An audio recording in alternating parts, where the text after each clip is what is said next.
Ada. Kita punya Undang-Undang Nomor 26 Tahun 2000 tentang Pengadilan HAM, dan juga ada beberapa aturan tambahan seperti misalnya Undang-Undang Perlindungan Saksi dan Korban yang mengatur soal bagaimana pemenuhan hak-hak korban pelanggaran HAM yang berat, gitu.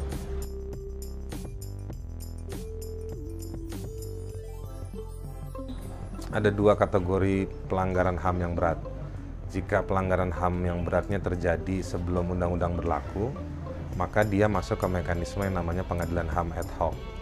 Jika peristiwanya terjadi setelah undang-undang itu sudah ada, maka dia masuk ke mekanisme pengadilan HAM saja.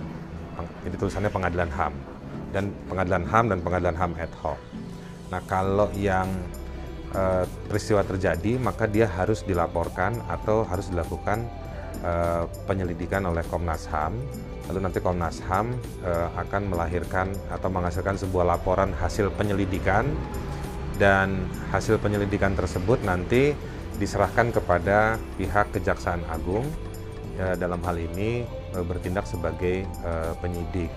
Tapi ketika Komnas HAM melakukan penyelidikan sejak awal, dia sudah harus melaporkan ke kejaksaan, lalu nanti kejaksaan akan mengutus namanya jaksa peneliti atau jaksa pengawasnya untuk turut serta meneliti, memerhatikan kerja-kerja Komnas HAM supaya memudahkan ketika hasilnya sudah jadi, memudahkan Kejaksaan Agung untuk menindaklanjutinya.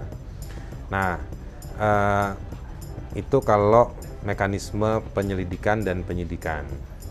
Dan setelah penyidikan, nanti Kejaksaan Agung seharusnya kalau dia pelanggaran HAM berat, yang berat terjadi di masa lalu, yang ujungnya bakal ad hoc, maka dia harus membawa itu ke DPR lebih dahulu, supaya DPR nanti menyetujui dan merekomendasikan kepada Presiden untuk segera membuat pengadilan HAM ad hoc. Nah, kalau misalnya dia bukan ad hoc, peristiwa yang terjadi setelah Undang-Undang 26, maka hasil dari penyidikan oleh Kejaksaan Agung itu langsung dibuatkan penuntutannya oleh Kejaksaan Agung juga, lalu diserahkan ke pengadilan. Di Indonesia sementara ada 4 pengadilan HAM di Medan, Jakarta, Surabaya, dan Makassar. Nah, Indonesia Timur itu biasanya ke Makassar semuanya. Nah, kalau yang Medan itu untuk Sumatera, Jakarta biasanya untuk Jawa dan nasional di luar tempat yang tidak ada kantor pengadilan HAM ad hoc-nya, dan bukan Indonesia Timur.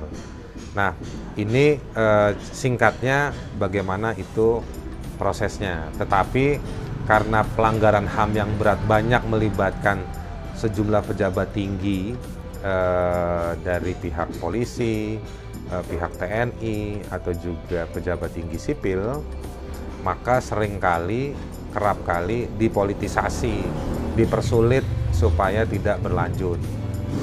Sekarang kita punya berkas ada 10 hasil penyelidikan Komnas HAM yang tidak ditindaklanjuti oleh Kejaksaan Agung. Dulu kita pernah punya kasus Timor Timur, pernah punya kasus Tanjung Priok, pernah punya kasus AB Pura. AB Pura setelah undang-undang ada. Tapi kalau sebelum undang-undang ada kasus Tanjung Priok dan juga kasus Timor Timur.